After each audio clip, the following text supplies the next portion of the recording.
Welcome back to my channel. As you may have noticed, it's been a bit of a gap in between videos and I've been really busy this month. I apologize, but hopefully more cool things are coming soon.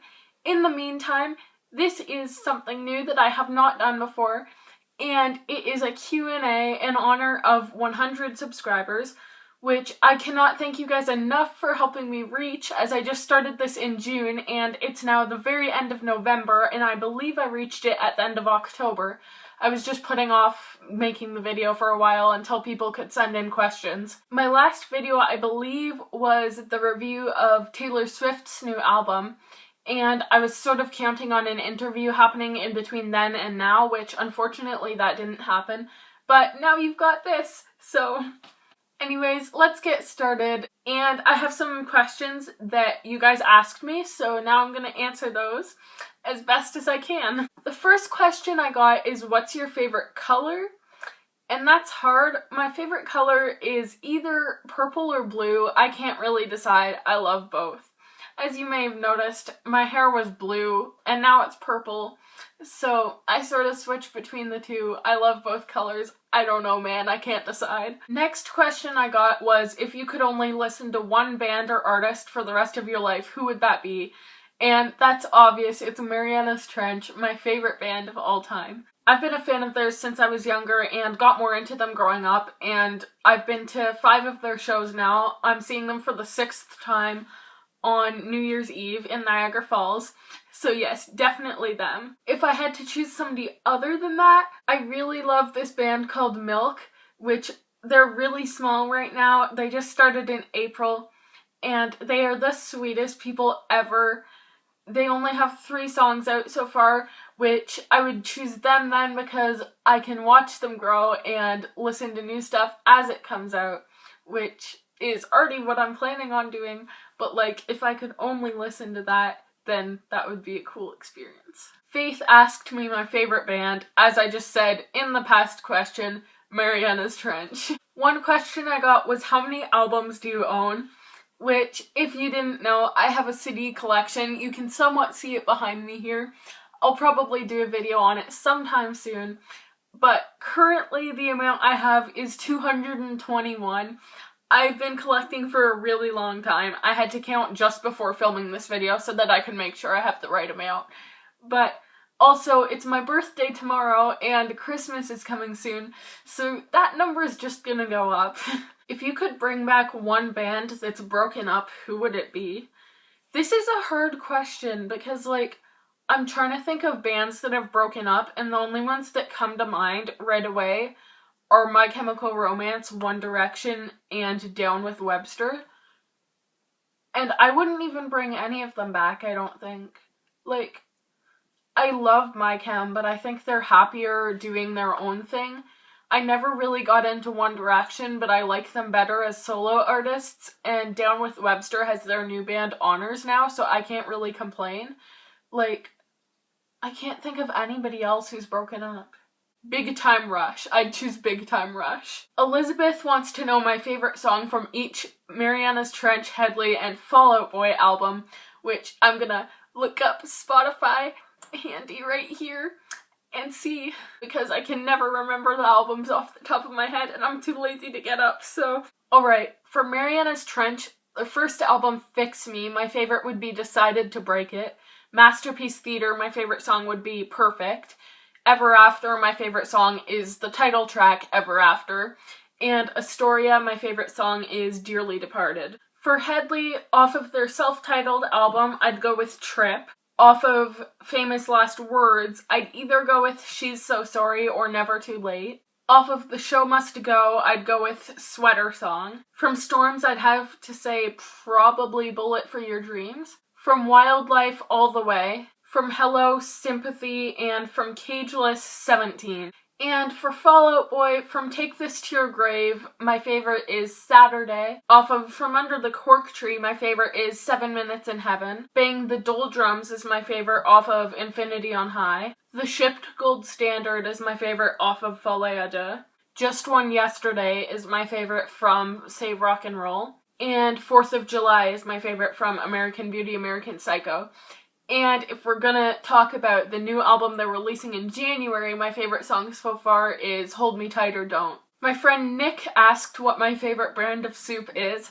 I actually hate soup. It makes me feel sick. I will not eat soup. I don't like any brand. I will not eat soup, no. Lexus asked what my favorite album of all time is, and that's Ever After by Mariana's Trench. I also really have a soft and nostalgic spot for Save Rock and Roll by Fall Out Boy, and I love Kesha's album Rainbow. Someone asked favorite song at the moment, and lately I've been listening to a lot of alt pop, and I really love I Don't Wanna Dance by Coin. I also just randomly today listened to Stay Together for the Kids by Blink-182 like 25 times, so I guess that too. This might be the weirdest question I got, is what's your favorite number? And I don't know. I was obsessed with the number 33 when I was younger, and I know there was a reason for it, but I don't remember that reason. And I don't really have a favorite number right now, but like, that question's gonna keep me up at night now because I don't know what my favorite number is. Here's a good one from Colby. What inspired me to start doing interviews is I know Alicia from a music blog, Yeah, which most of you probably heard of her. She's a pretty popular interviewer. She lives in Toronto area, so I run into her at some shows, and I've been a fan of her stuff for a while, and meeting her for the first time was really nice, and I sort of thought, like, it would be cool to do something like that myself. I've always wanted to do YouTube, but I've always deleted my videos afterwards because I stopped liking them, and I didn't really have a theme. I just sort of talked about anything. My YouTube career, per se, wasn't really going the way I liked, so I would delete everything I did, and I hadn't done anything in a really long time. And then my friend Meg, no, I'm not talking about myself, she does interviews, and we were talking, and I'm like, what would I have to do to start that? Like, that just seems like such a cool thing to do. So she was giving me some tips, and I'm like, yo, okay. So the first person that I messaged was Scott Hellman's manager, and I got a yes, which was really surprising. I was just starting. I'd literally posted my first video like early that day, and it was a really poorly edited vlog from my Mariana's Trench concert, and I got a yes, so I'm like, okay. And that was how it started. I haven't done very many yet, hoping that the new year will bring some more. But it's a really cool thing to do, and I'm glad that you guys like it and are here supporting me for it. Best and worst meet and greet experience. Okay, I haven't been to many formal meet and greets, so I'm gonna go with just meeting bands in general. My best meet and greet experience was probably Set It Off. This was one of the formal meet and greets that I did, and it was back in March. The VIP cost about $70, which really isn't bad, and only 10 people had it at each show, and you got to go backstage and play a game with them and then just talk and hang out with them and get photos and stuff. It was the most chill and laid back thing I've ever done, and it was super personal. I loved it. That was definitely the best meet and greet I've ever done. Worst meet and greet experience, I'd have to say, I really haven't met that many artists. I've met several over the past year. Before 2017, the only one that I'd met was Mariana's Trench, and it's definitely gone up by far since then. So I'm sorry to say my worst experience with a band would have to be Palais Royale. I really enjoyed them at the time, so I tried to ignore it, but as the months went by, I noticed a bit more of the personalities they were portraying on social media and finally realized that it's probably time to actually think about what happened instead of pushing it aside and thinking it went well when it really didn't. I went to their show in April with Good Charlotte because Water Parks was originally supposed to be opening, and then Water Parks backed out of the tour and Palais Royale was doing it instead. And I really loved them, so I was still gonna go. And I did, and I had second row, and I lost my spot to go and meet Palais Royale after their set. They weren't very personable. I tried to start a conversation with them, and they didn't carry it. They seemed really rushed to get rid of me, and when I went back for second photos, because my first one didn't turn out good, they were pretty rude. Now, I know some people have had great experiences with them, so obviously if you have, like, whatever, I like their music. I'm just not the greatest fan of them as people, at least from the experience I had. I'm not to say that they're always like that. It could have been a bad day, but they're definitely the worst experience I had, and I was disappointed afterwards, but as I say, I tried to ignore it because I really loved them, but over time it just sort of got hard to avoid what happened completely. My dream tour. This is really hard. Like, I listen to thousands of bands, probably, at least hundreds. How am I supposed to choose? There's so many good bands that would go so good together. Every band I've ever listened to on the final Warped Tour. That's my dream lineup. Who's my favorite music-related YouTuber other than myself? The answer is myself. Nobody else except myself. I will not watch anybody. I stan myself. No, just kidding. In all seriousness, I really love A Music Blog Yeah. Alicia is the sweetest, and she's basically my main inspiration for starting this. So yeah, kudos to her. She's great. If I could relive any concert I've ever been to, which one would it be and why? I had to think about this one for a while, because the one that I had the most fun at was Mariana's Trench in November of 2016, because that was the time that I finally met them, and I had front row, and I screamed until I lost my voice. Best night of my life.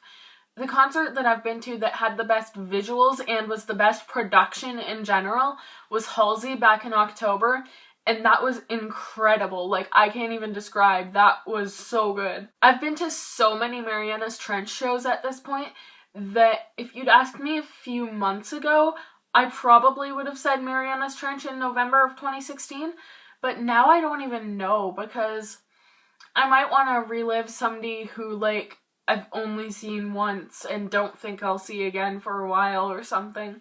So, honestly, I don't even have an answer for that one, but that was just me rambling. And the last question I got that I'm going to answer today is, if I could interview any band, past or present, who would it be and why? There's a lot. I'm going to name a bunch. Mariana's Trench, they're my favorite band, my biggest inspirations. I would love to get a chance to sit down and talk with them, but at the same time, I love being a fan, and I feel like that would sort of be ruined after doing the interview. Like, obviously I can still be a fan, that's not what I'm saying, but like, I would have to be really professional for the interview, when like on the inside I would be freaking out. And then from then on, when I'm meeting them, I wouldn't be remembered as, like, the fan who's been to several of their shows and done all these projects for them. I'd be remembered as the one who interviewed them. And I don't know if that's really something that I want to give up. I love being the fan who goes to all of their shows. One really neat one that I think would be awesome would be Waterparks, who's one of my other favorite bands. And their personalities are hilarious. I feel like an interview with them would be so much fun to host. Another one would be Milk, which, again, I sort of have like a friendship with them, and that would be sort of hard to give that up and go into the professional side. But like, at the same time, I feel like I could do it, and they're really small and underrated. So like, if they came here, I'd be like, yo, can I do something for my channel? But yeah, at the same time, that would just be sort of weird, but I would enjoy doing that. And honestly, anytime that's like super soon too, or just after an artist releases a new album, is the prime time to interview them, because then you have a bunch of questions about the album and you can learn new things about it. So honestly, anybody. I'll interview anybody. It's a cool experience. I'll do it. That's all I have for today. Maybe I'll do another Q&A video in the future. I don't know. This was just one that I sort of promised as soon as I started that, oh hey, if I ever hit 100 subscribers, I'm gonna do this. And then I did, because you guys are the best. So yeah, if you liked this, maybe I'll do another one in a bit once the channel grows a bit more. Thank you for watching, and thank you for everybody who left comments and questions. Don't forget to subscribe for more content, and I will see you guys soon.